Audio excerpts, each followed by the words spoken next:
the West understands that the unipolar world is giving way to a multipolar world, meaning that there was only one center of power before, after the fall of the Berlin Wall.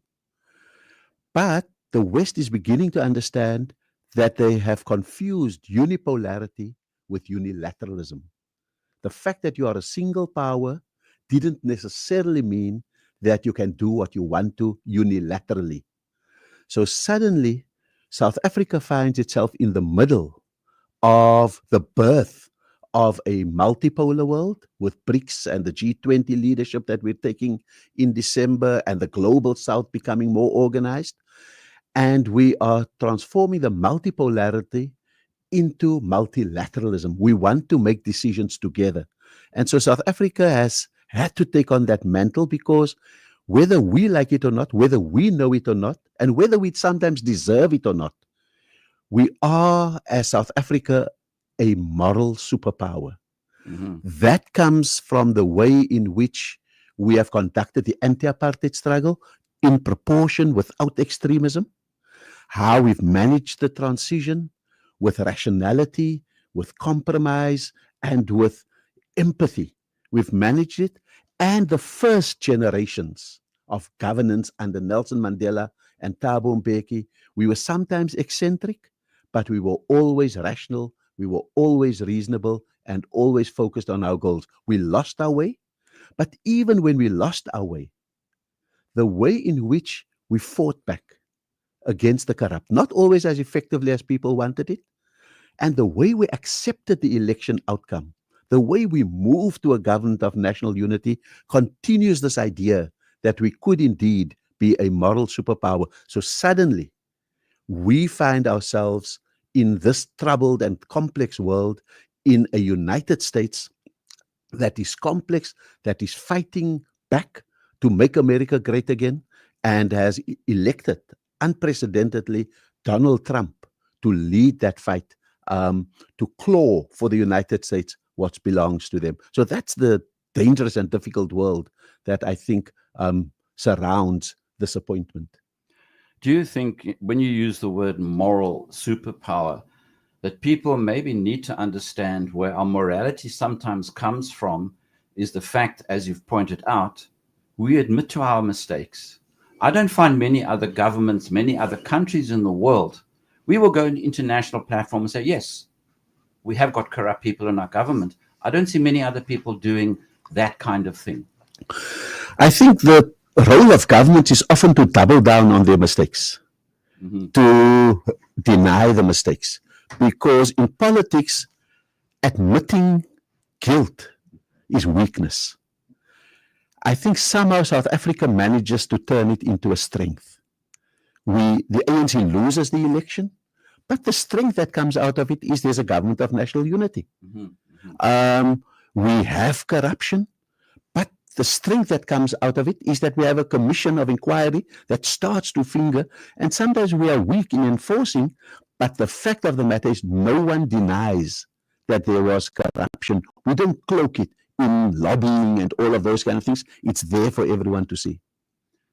Do you think this is one of the many lessons, not lessons or examples, that you will be able to set when you go to Washington? Because this speaks to an open and accountable government, doesn't it? The fact that we do admit that we are human, we make a mistake, but the point being that mistakes can be rectified. I think that is a collateral lesson. We are not going there to preach. That's the point. Yeah. We are not going there to proselytize. We are not going there to moralize.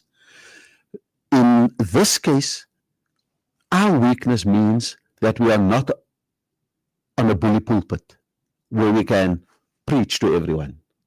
Secondly, I think we have significant interests that we must defend in the United. We'll stand on our principles, but what will be different now is that we must balance our principles with our interests, because the values that we stand for globally, there are also values attached to 31% of our population being unemployed and 80% of them being young people. There are also values attached to whether 2,000 Ford workers will lose their work if Ford pulls out of South Africa and relocates. There's also values attached to 20,000 farm workers in the Western Cape and whether they will continue to send 30,000 tons of oranges every year to the United States if we get kicked out of the African Growth and Opportunities Act. So sometimes human beings tend to choose their values of choice, and we make it single issue values. But in the positions of government and a representative of the government, like an ambassador, we need to see the full array of values at stake and to see which values attach to which interests and how do you find the balance. So it's not a trade-off of values for interest, but it is the balancing of values with interest, because on the other side of those interests are also values. It's interesting talking about values. About 2 days ago, I was interviewing somebody about COP29. And what came through at COP29 was that there were representatives from the USA. And this person said, our environmental program goes ahead, despite the election of Trump. Now, that's a very interesting statement, isn't it? Does that kind of statement give you something to hold on to when you go to Washington, due to the fact that the State Department still has to function, the country still has to function, despite what might be said from the top? You see, values are enduring. Governments is enduring. It goes on. Mm-hmm. Governments are temporary. Right.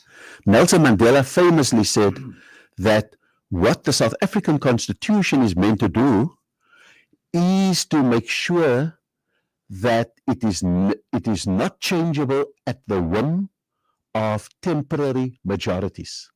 The ANC was a majority for 30 years. It proved temporary. And therefore, the Constitution carried us through all the ups and downs of the ANC. It endured.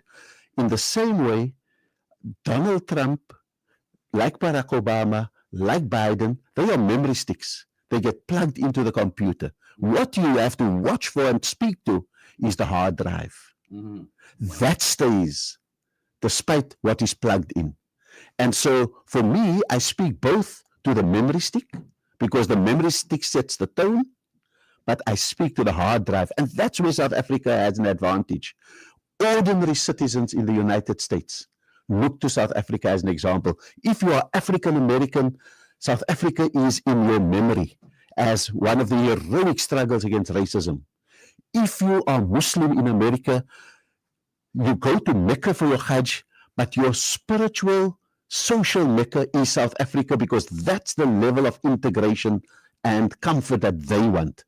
If you are women, you want to look at the South African Constitution that in its first year gave women equality, whereas the United States, after 100 years only, gave women equality. So we are, in that sense, the moral superpower, and we must continue to speak not only to the temporary majority, but we must speak to the permanent citizenry of the United States.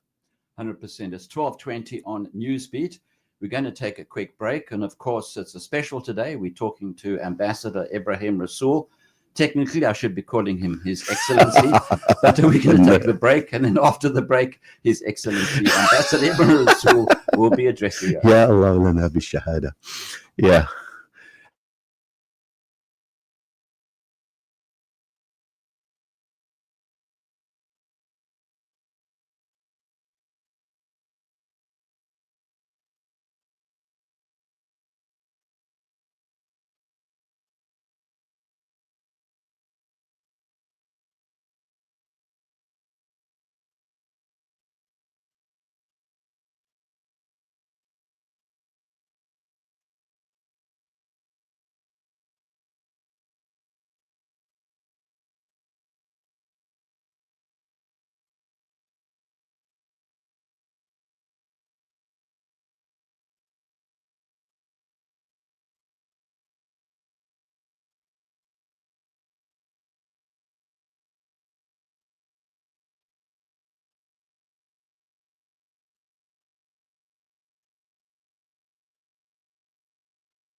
And welcome back to NewsBeat with myself, Shafiq Morton, and of course, Ambassador Ebrahim Rasool, who heads off to Washington very, very soon.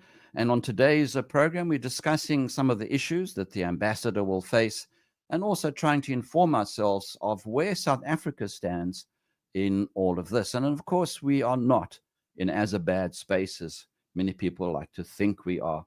Ambassador, to get back to the conversation, one of the challenges is going to be, I think, the issue of what I will call non aligned.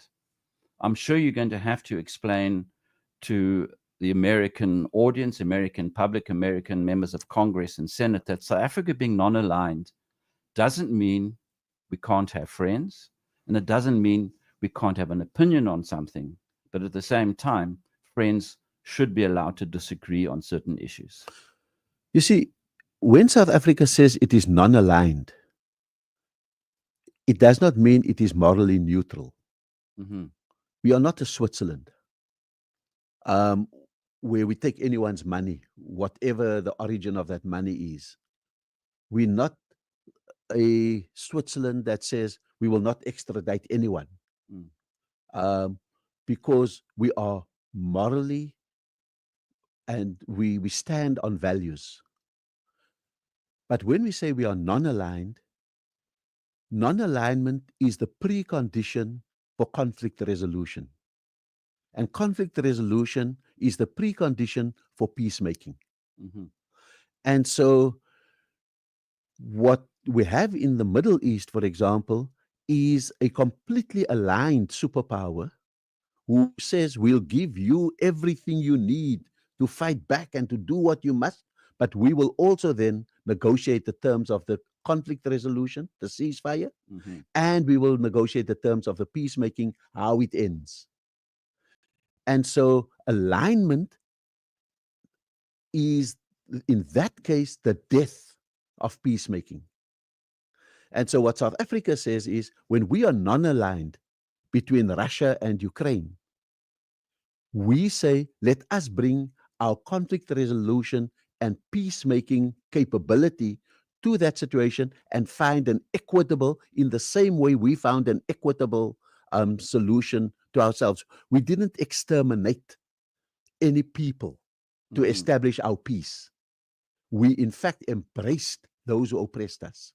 And so that's really the critical difference between non-alignment and neutrality as we go. And so South Africa, and I've described myself in another news interview as probably an explainer in chief. Yes. Yeah. Mm-hmm. How do I explain this complex moral position of South Africa in a country that is transactional, in a country that is so aligned?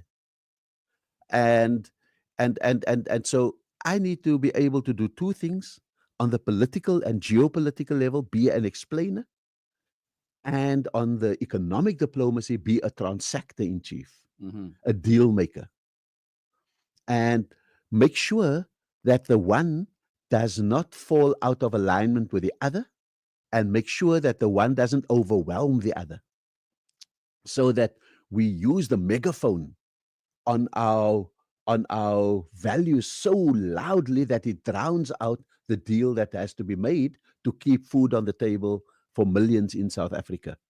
And that's going to be it. And it's going to be misunderstood, Mm-hmm. both there and here. People are going to call me all kinds of names. In America, they may call me an extremist. In South Africa, they may call me a sellout. But the fact of the matter is that I need to follow the mandate set by the president, the minister, and the government of national unity. I need to keep all values in perspective, and I need to ensure the attainment of our interests, which is, and to quantify the interest. 600 American companies put food on the table for 250,000 South Africans to the value of 51 billion US dollars worth of investments. AGOA, the African Growth and Opportunities Act, is a 20 billion US dollar transaction a year. Yeah. It keeps the BMW, the Mercedes Benz, the Ford factories, and all of those kind of things open. and it feeds people, and the orange farms and the nut farms, not only in South Africa, but across Africa.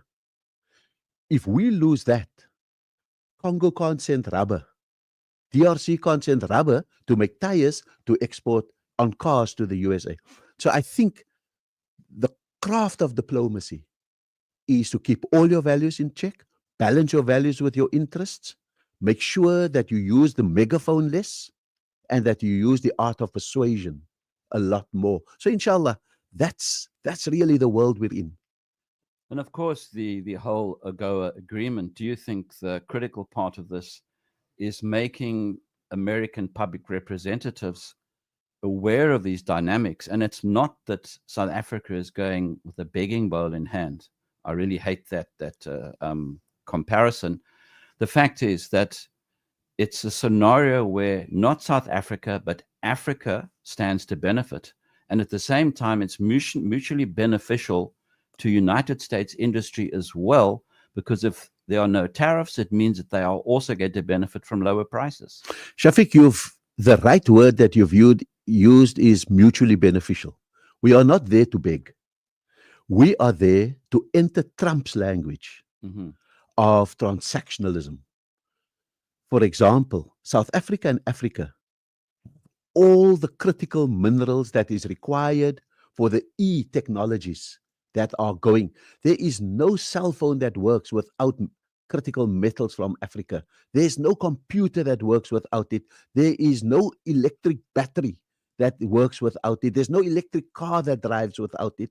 And so we have something that Trump wants. We can, and this is where we balance the hemispheres. We can send some of those things raw to China. They add value to it, they beneficiate it, they industrialize it, and then they sell it to the world and back to us. Or we could get investors from the West and to say, we've got all of these rhodium, everything like that, the platinums and so forth. Come and build the factories that add value here in South Africa and in Africa. We then give it as a takeoff back to you and to the whole world.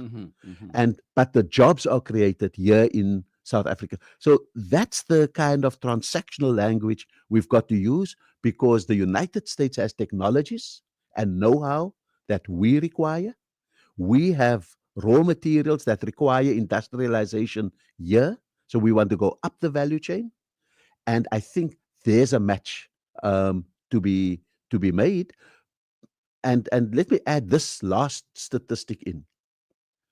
The United States is a partner of choice for South Africa, even though China is our number one trading partner. And the reason is simple.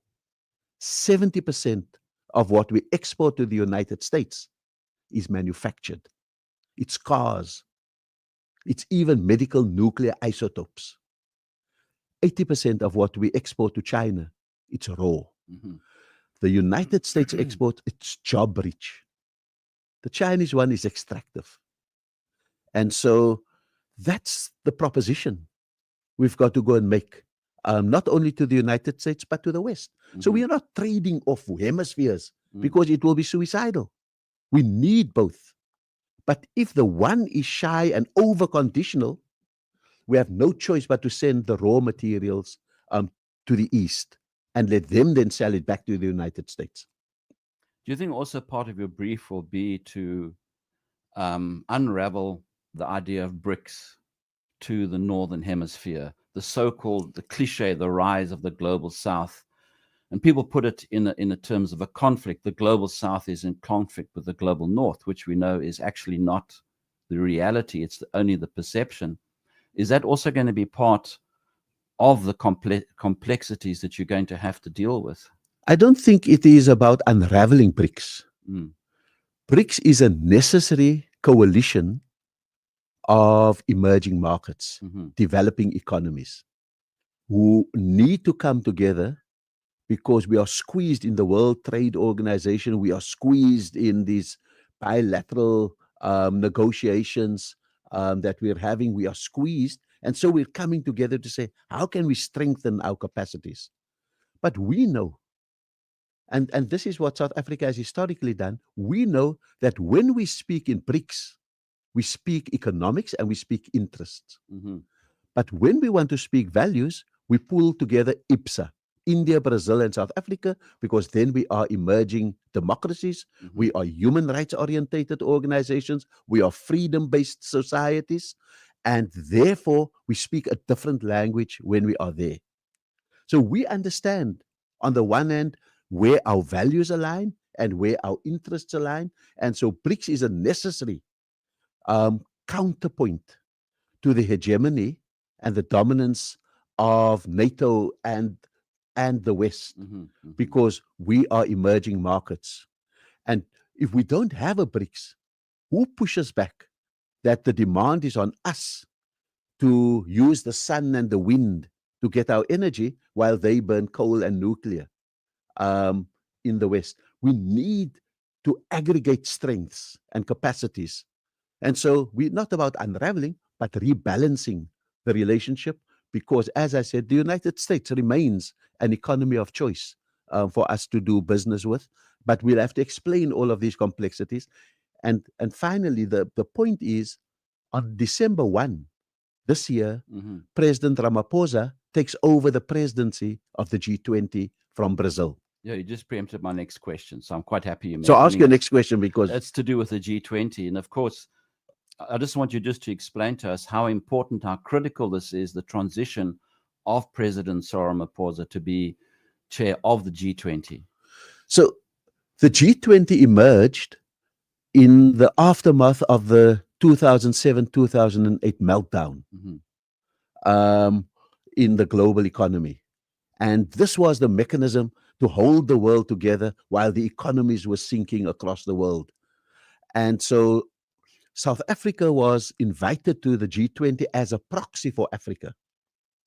And we've represented Africa in all of it. In the last round, we persuaded the G20, let's also invite the African Union so that we can have two African voices, one for the continent and one from the South. Mm-hmm.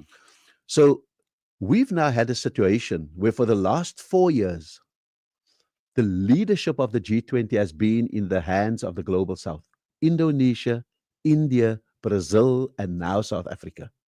So South Africa is, in a sense, completing the mandate that was set over the last 4 years. And its most important mandate is development in the South and the redoing, the reforming of the global architecture, whether it's the United Nations Security Council, the IMF, World Bank, etc., etc. That's the ambition. But and South Africa leading it as a core member of BRICS, with quite a few of the BRICS countries also there, means that there's a coherent voice. We're coming from Kazan in Russia with certain positions on this global architecture. We are not ready yet for adventures like de-dollarization, but we'll start trading amongst ourselves in our local currencies. We are not able yet to take on anyone, so we're going to play by the global norms. So South Africa leads the final lap, but we have to hand over this baton December next year, and we're going to have to hand it over to President Donald Trump. Mm-hmm. And then the leadership of BRICS won't come to the South again for quite a few years.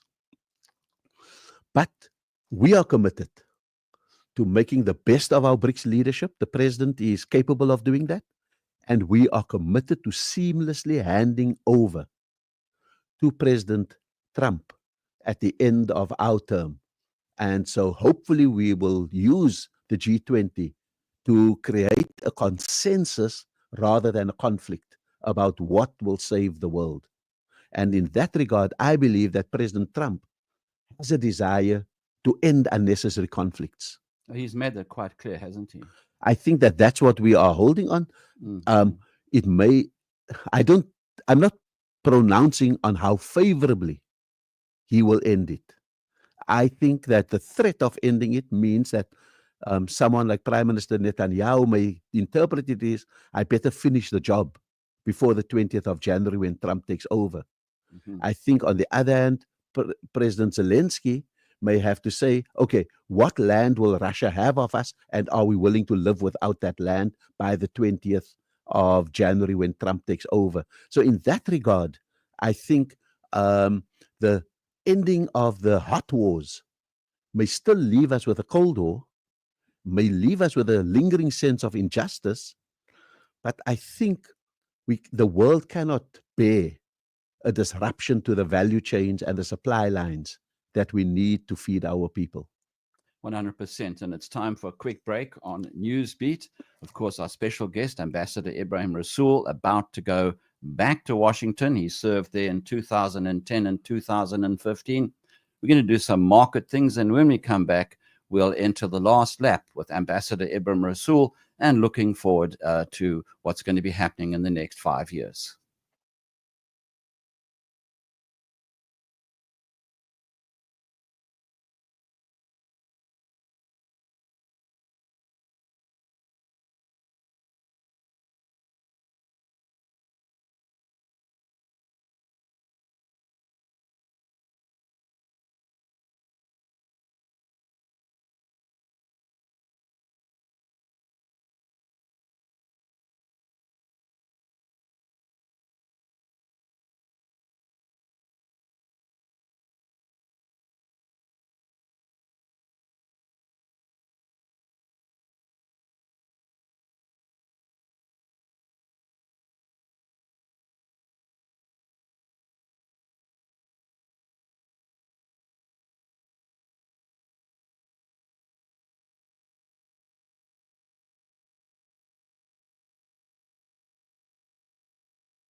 And welcome back to NewsBeat, our last lap with myself, Shafiq Morton, in studio, Ambassador Ebrahim Rasool, about to jet off to Washington and to face a whole myriad of challenges, which we have been discussing during the show, ranging from the G20, does it mean to be non-aligned, a goer, and all sorts of odds and ends. But of course, we can't end off the show without talking about South Africa's moves at the ICJ. How are you going to be dealing with that particular scenario? Because that is an issue of polarity, isn't it? I think definitely it's an issue of polarity, but it is an issue that is an area of non-compromise Mm-hmm. for South Africa. It's part of our core values of who we are. And we have had a seamless transition from Minister Pandor to Minister Lamola. Mm-hmm. It was, in fact, Minister Lamola, as Minister of Justice, who initiated the case at the ICJ against Israel, did all the hard work on defining it as a genocide, the evidence finding. But because it was on the global stage, it needed to be handled by the Minister of International Relations, who was then Minister Naledi Pandor. And she did an excellent job. She was an articulator of note.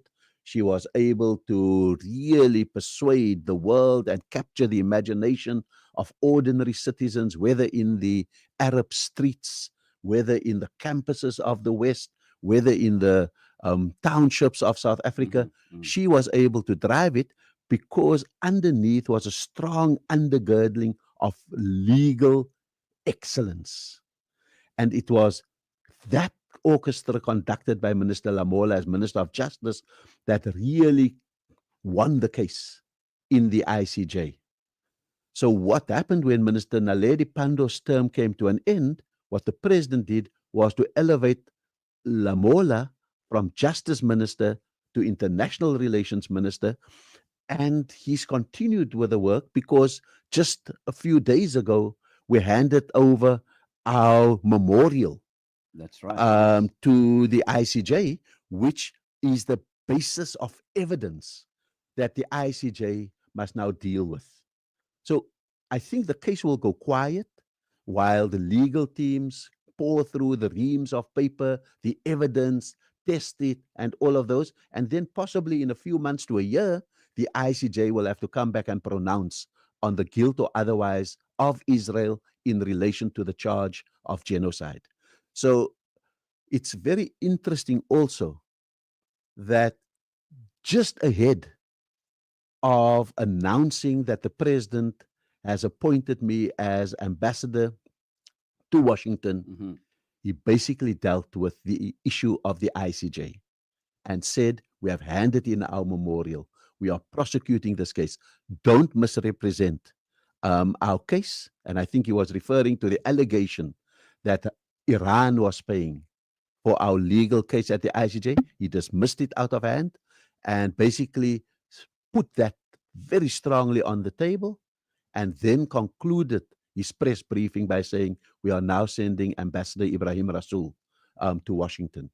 And so I think that there's more continuity on the ICJ, but continuity does not always mean a loud megaphone. Mm-hmm. Continuity could mean additional excellence in building the case for genocide. And maybe that's what we need to focus on. How do we win the case in the legal domain, not only in the public domain?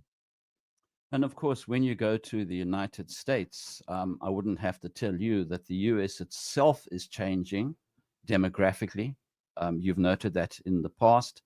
And of course, that there seems to be a lot of inner tensions in the United States over questions of the Middle East and over questions of international conflict, as it were. A lot of Americans, it seems, are asking serious questions, particularly on the college campuses. I think we are on a cusp of new generations. Up till now, there were generations of Jews who had grandparents and great grandparents who were in Auschwitz and so forth, and the pain was visceral. Mm. They still had people with the tattoos Yes. who could see it. And while the pain was so visceral out of the Holocaust, the reaction to anything that challenged the Israeli state was visceral. Now we are reaching those generations of young Jews who don't have that visceral memory.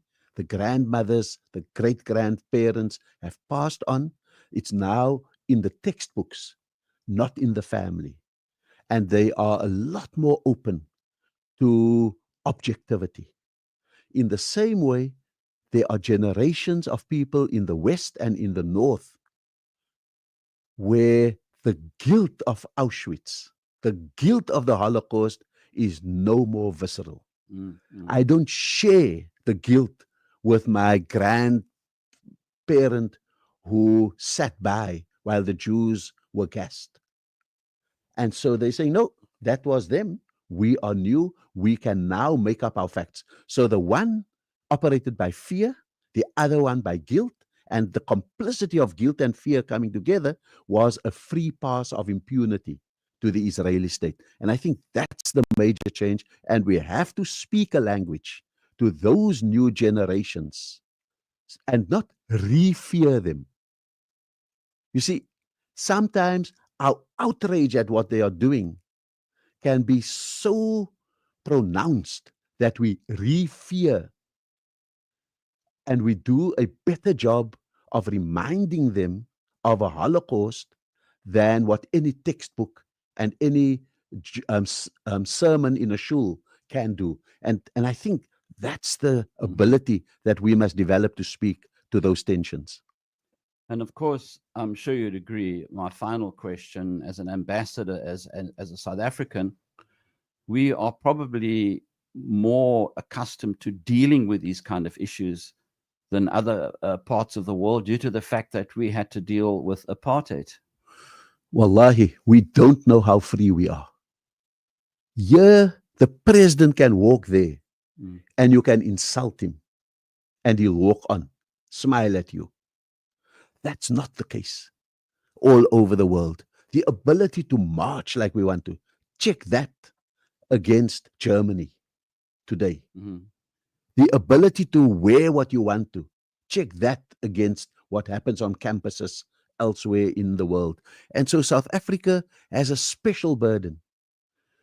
Its burden for its ummah is to continue to reach out and bring others in and not make it a religious thing by appearance or design. The power of the ummah in South Africa is to keep ringing the bell of morality on that issue, but not to overreach. The ability of the ummah here is to articulate what can't be said elsewhere in the world. But it must always be rational. It must always be reasonable, because that becomes the yardstick of it. If it's only angry, we are misusing our platform. Absolutely. Unfortunately, we have to leave it there. Ambassador Ebrahim Rasool, it's been a pleasure chatting. Alhamdulillah. And all our listeners and everybody at Voice of the Cape wishes you everything of the best Inshallah, for your future stint in Washington. Inshallah. And may you go from strength to strength, inshallah. Inshallah, Amin. Thank you very much to Voice of the Cape. I will miss some of my Monday nights in this building where we've had great. I will miss my link up with you. I've just gotten used to your replacement on drive time, MJ Lee. The Kung Fu Man, yeah. The Kung Fu Man and so forth. I'll miss all of that. But Shafiq, if there is an opportunity to continue the conversation, I'm at your disposal, inshallah. And to all the listeners, all the best, inshallah. Thank you very much for all the well wishes. I will leave a lot of family behind, a lot of anxiety, frail mothers. And where you can, please keep them in your du'as. And inshallah, for our success in our mission and safe return to South Africa. Wassalamu alaikum wa rahmatullahi ta'ala wa barakatuh. Walaikum salam. And on that note, very quickly before we leave, because Dhuhr is right now, currencies, $1, 17.95, 22.91 the pound, 19.08 the euro, 4.7 Saudi riyals. Today's show produced by Danielle Matthews and from myself, Shafiq Morton, for the last time today. Enjoy the rest of the day. Assalamu alaikum.